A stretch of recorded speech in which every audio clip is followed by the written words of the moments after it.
नमस्कार, आदाब। आप देख रहे हैं वसुधैव कुटुंबकम का खास प्रोग्राम चुनावी घमासान।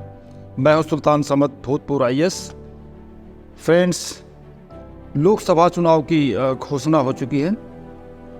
आप लोग राजनीतिक पार्टियों के बारे में सुनते होंगे। आज मैं इन्हीं राजनीतिक पार्टी या पॉलिटिकल पार्टी के बारे में विस्तार से आपको जानकारी देने जा रहा हूं। राजनीतिक पार्टियां या पॉलिटिकल पार्टीज कितने तरह की होती हैं, स्टेट या राज्य या नेशनल पार्टी, राष्ट्रीय पार्टी किसे कहते हैं, इनको मान्यता कौन देता है, मान्यता प्राप्त और गैर मान्यता प्राप्त यानी रिकॉग्नाइज्ड और अनरिकॉग्नाइज्ड पार्टीज किसे कहते हैं, मान्यता देने की शर्तें क्या हैं, मान्यता देने के बाद इनको कौन कौन से एडवांटेज मिलते हैं, यानी कोई पार्टी जब रिकॉग्नाइज्ड हो जाती है तो उसको कौन कौन से बेनिफिट्स मिलते हैं, एडवांटेज मिलते हैं, कौन कौन उसके विशेषाधिकार हैं, इस बारे में आज मैं विस्तार पूर्वक चर्चा करने जा रहा हूं। फ्रेंड्स, भारत में बहुदलीय राजनीतिक प्रणाली लागू है। सभी राजनीतिक दलों को चुनाव आयोग में रजिस्ट्रेशन कराना होता है।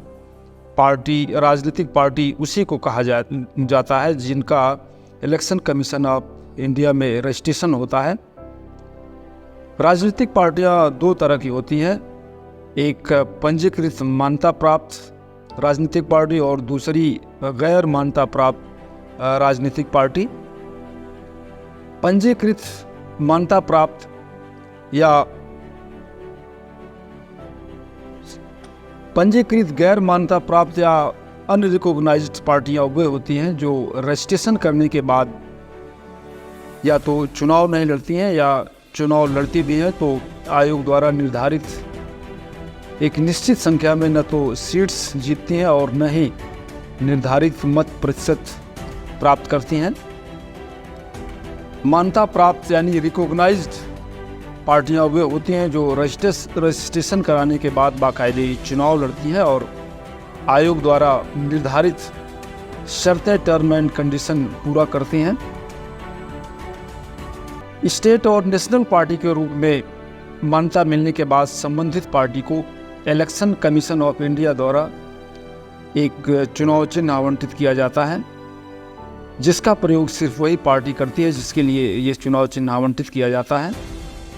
पंजीकृत मान्यता प्राप्त राजनीतिक पार्टियां भी दो तरह की होती हैं, पंजीकृत मान्यता प्राप्त राष्ट्रीय पार्टी और दूसरी पंजीकृत मान्यता प्राप्त स्टेट पार्टी। पंजीकृत मान्यता प्राप्त राष्ट्रीय पार्टी यानी रजिस्टर्ड रिकॉग्नाइज्ड पार्टी भारतवर्ष में वर्तमान में 6 हैं।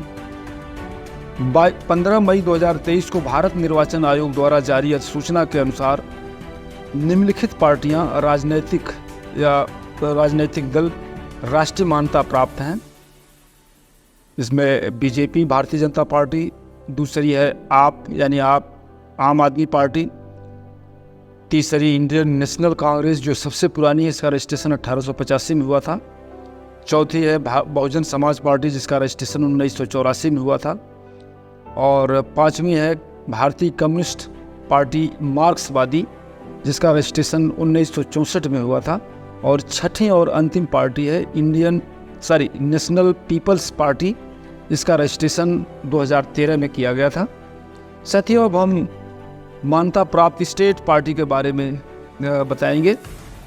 इलेक्शन कमीशन ऑफ इंडिया की अधिसूचना दिनांक 15 मई 2023 के अनुसार वर्तमान में पूरे देश में 58 दलों को राज्य पार्टी या स्टेट पार्टी का दर्जा दिया गया है।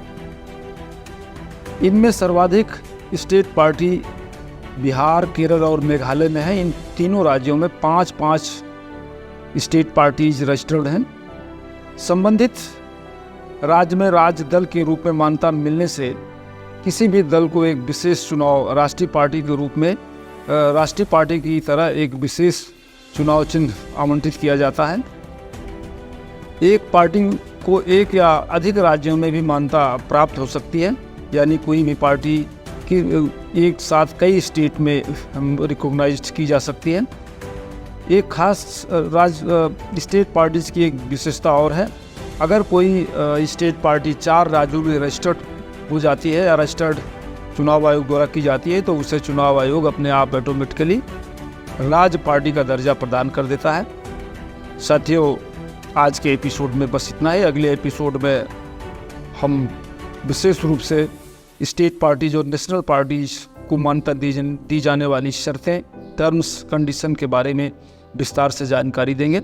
मुझे आशा है कि आप लोग आज अच्छी तरह समझ गए होंगे पॉलिटिकल पार्टीज़ के बारे में कि पॉलिटिकल पार्टीज कितनी तरह की होती है, स्टेट और नेशनल पार्टी क्या होती है, रिकॉग्नाइज्ड और अनरिकॉग्नाइज्ड पार्टीज़ क्या होती हैं, और रिकॉग्नाइज्ड यानी मान्यता प्राप्त करने के बाद उनको कौन से अधिकार मिलते हैं, किसके द्वारा रिकॉग्नाइज्ड की जाती हैं पार्टियां, किसके द्वारा पार्टीज़ को रजिस्टर्ड किया जाता है। इस बारे में हमने विस्तार से आपको जानकारी दिया। उम्मीद है कि आप अच्छी तरह से समझ गए होंगे। Thank you. जय हिंद, जय भारत।